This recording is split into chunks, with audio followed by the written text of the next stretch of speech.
Best पतसंस्थेच्या निवडणुकीमध्ये उमेश सारंग, सुहास सामंतांनी भ्रष्टाचार केल्याचा आरोप प्रसाद लाड यांनी केलाय। बेस्ट पतसंस्थेचा पैसा हौसे मौजेसाठी उडवल्याचा गंभीर आरोप त्यांनी केलाय। तर उद्या बेस्टसाठी मतदार असून प्रसाद लाड बेताल आरोप करत असल्याचं प्रत्युत्तर बेस्ट कामगार सेनेचे अध्यक्ष सुहास सामंत यांनी दिलंय। कामं झालेली आहेत पण ती भ्रष्टाचाराची झाली आहेत। त्यांनी ज्या पद्धतीमध्ये भ्रष्टाचार केला, कोविड काळात लोणावळ्यामध्ये बंगले घेतले। मला एकच प्रश्न आपल्या माध्यमातून विचारायचा आहे, कामगारांसाठी लोणावळ्यामध्ये बंगल्याची गरज काय? पतपेढीच्या कार्यालयासाठी दादरमध्ये गरज काय?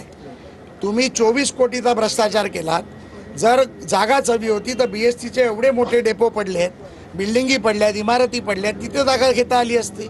आमचे मित्र लाडसाहेब यांनी बेताल असे आरोप करणं चालू केलेलं आहे।